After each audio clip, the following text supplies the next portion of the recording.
Another hour passes, or perhaps 1,000 years. Time doesn't flow in this place. It pools, it crystallizes, it forgets how to move forward. The sound of footsteps. Impossible footsteps. Hello? Is anyone here? You shouldn't be able to walk here. Nothing walks here. Nothing moves. How are you moving? I could ask you the same question. You're the curator, I assume. Curator. Guardian. Prisoner. The terms lose meaning after the first few centuries. I'm Elara, and you're trespassing in a place that doesn't technically exist. My name is Adrian, and I'm not trespassing. I'm searching. Searching. How quaint. Most people who end up here are lost, not searching. They stumble through tears in reality, gaps between seconds. But you walked straight through the entrance as if you had directions. I've been looking for this place for a very long time. Some call it myth. Others call it the archive of never was. Ah, so you know what this place truly is. I know what people say it is. A museum where stolen moments are kept. Memories excised from the timeline. Events that were erased. Close enough. Look around you, Adrian. See that exhibit by the West Wing? That's a wedding that never happened because the groom died in a war that was later prevented. The bride lived her entire life feeling incomplete, never knowing why. That's devastating. That's preservation. When the timeline shifts, when history rewrites itself, the discarded pieces have to go somewhere. They come here. I catalog them. I keep them safe. Safe from what? From being completely forgotten. Even rejected reality deserves a witness. You say that as if you care about them. I've been their only companion for longer than some civilizations have existed. Of course I care. This couple here, they're frozen in an embrace from a timeline where humanity never left Earth. And this child, playing with a toy that was never invented, each one is precious. But they're not real anymore. Define real. They were real once. They happened. Then someone, somewhere, made a different choice, and causality rewrote itself around that choice. But the original moment doesn't just vanish. It crystallizes. It becomes part of this collection. How did you end up here, Elara? That's a complicated question, with an answer I'm not certain of anymore. What about you? What are you searching for in a museum of extinct moments? A memory. My memory. Yours. You're aware it was taken? I know something's missing. I've known my entire life. There's a gap, a hole in my past that doesn't make sense. I was 7 years old, and then I was 8, and there's nothing in between. Just absence. Time gaps aren't uncommon. Trauma, sleep, ordinary forgetting. This isn't ordinary. I've spent decades researching temporal anomalies, causality breaks, timeline shifts. Every trail led me here, to you. I see. And you think your missing year is somewhere in these halls? I know it is. I can feel it. It's like standing near a door you can't see but know is there. Feeling isn't certainty. This museum contains trillions of moments from countless timelines. Finding one specific memory would be... Then help me. You're the curator. You must have some system, some way of organizing all this. I do. But Adrian, you need to understand something before we proceed. Memories that end up here were removed for a reason. Someone made a choice that erased them from continuity. If you find yours and reclaim it, you'll remember why it was taken, and that knowledge might destroy you. I'm already destroyed. I've lived my entire life with this emptiness inside me. Whatever that year contained, it can't be worse than the not knowing. Famous last words. Very well. Follow me. And don't touch anything. These exhibits are stable, but they're also fragile. A wrong gesture could shatter an entire sequence of events. Understood. This place is incredible, Elara. How large is it? It expands constantly. Every time a timeline corrects itself, new exhibits arrive. Some wings I haven't visited in centuries. The architecture defies normal space. Rooms exist that shouldn't fit within the building's exterior dimensions. It's like walking through the skeleton of history. Poetic. Accurate. Here, this is the personal memories wing. Individual moments excised from specific lives. Your missing year should be here if it's anywhere. How do we find it? Think about the edges of the gap. What do you remember from when you were 7?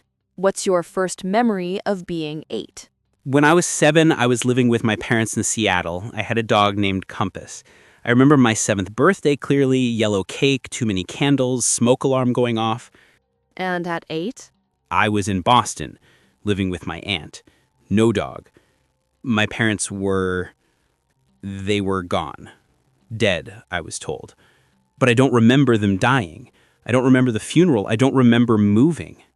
And you never questioned this? Of course I questioned it, but everyone told me the same story, that I'd blocked out the trauma, that I'd been too young to process it properly. I believed them for years, until I started having the dreams. What kind of dreams? Fragments, a laboratory, people in white coats, my parents arguing with someone, and a machine massive and humming with light spilling out of it like liquid. A temporal device. That's what I eventually realized. My parents were scientists. They were working on something classified, and then they were dead, and I had a missing year, and nobody would tell me the truth. I think I know where your memory is. Come with me. You know? Just like that? Your story is familiar. There was a temporal experiment in 2087, Seattle facility. It went catastrophically wrong. The government erased it from the timeline, rewrote the events, compensated the families with alternative histories. 2087. That's the year I lost. It was a significant event. Many memories were archived from that incident. Yours would be among them. Here, the Cascade Collection, Seattle-based temporal anomalies. There are so many cases here. 63 exhibits from that single event. Your parents weren't the only ones affected. Dozens of families, hundreds of witnesses, an entire research facility, all edited out of existence. Can you show me? Can I see it? You can do more than see it. These aren't just recordings, Adrian. They're actual extracted time. If you step into your exhibit, you'll re-experience that year. It will reintegrate into your consciousness. You'll remember everything. Then open it, please. Before I do, I need to ask you something. Why do you think your memory was taken? What could a 7-year-old have witnessed that required erasure? I don't know, but I need to find out. Even if it changes everything you believe about your life? Especially then. Very well. This is your exhibit. Case 2087-47, the Adrian Protocol. I'm opening it now. Wait, why is it called the Adrian Protocol? Why is my name in the title? Step inside and you'll understand. I'm stepping in. I can feel it already. Memories flooding back. Oh God, the laboratory, my parents.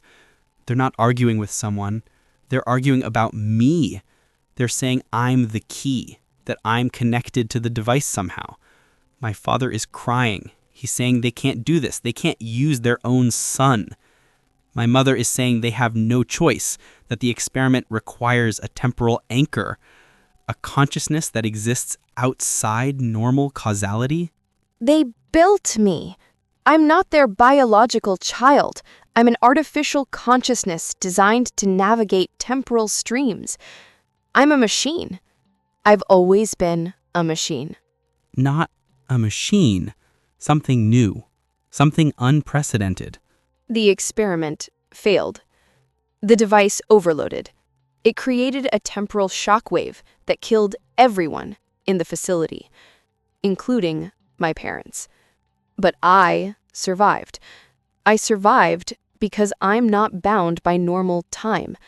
I'm the only one who could survive. And you were too dangerous to leave intact. A consciousness that exists outside causality, that remembers timelines that never happened. The government couldn't control you, so they erased your memory and relocated you. But if I'm a temporal anchor, if I exist outside causality, then how can my memory be stored here? How can I be affected by timeline changes? That's the question I've been waiting for you to ask. Elara, what's going on? You've been too helpful, too prepared. You knew exactly where my memory was. You knew my story. I knew your story because I've been waiting for you. For decades, centuries, perhaps. Time is difficult to measure when you're outside it. Outside it. Like me. Like us, Adrian. Look at me. Really look. Your face is familiar. I know you.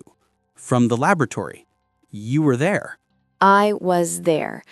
I was the other anchor, the prototype, the one they built before you. They made 2 of us?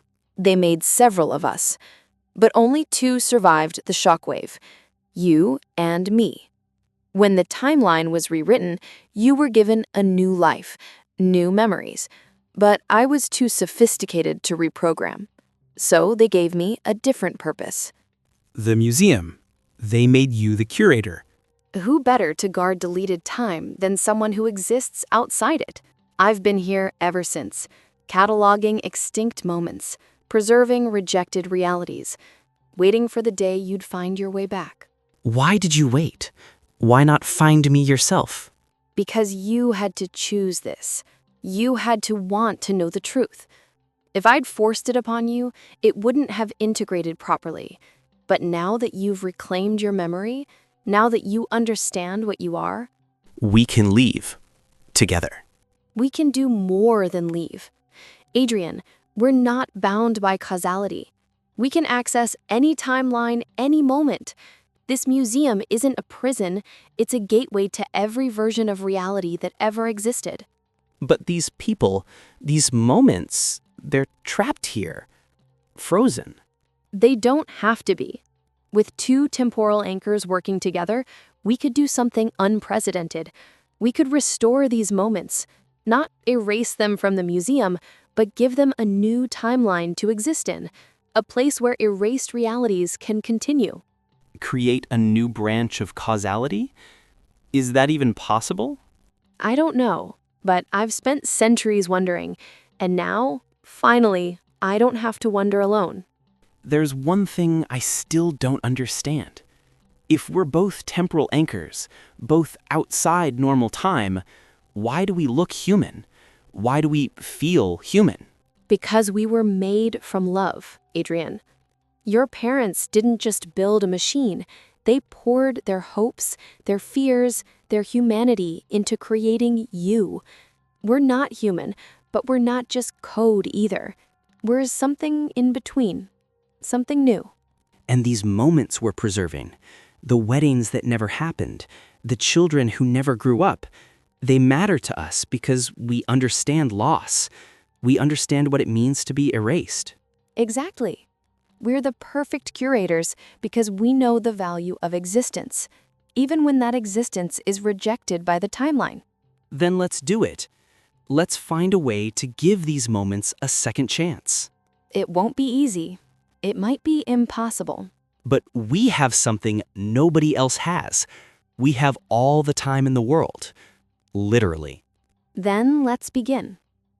Welcome to the Time Museum, Adrian. Not as a visitor, but as a guardian. Together, we'll preserve the forgotten, and perhaps someday we'll restore them. The rejected realities, the extinct moments, they'll have a home. They already do. And now, so do we. In the spaces between seconds, where time forgets to flow. Two consciousnesses stand guard over the memories that reality discarded.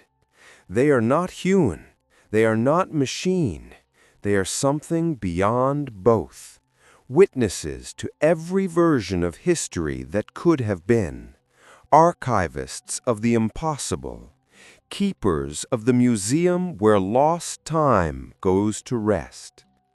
And in the quiet halls, among the frozen moments and crystallized yesterdays, hope begins to grow. Because if time can be stored, perhaps it can also be reborn. The museum hums with possibility, and somewhere in the distance, a new wing begins to form.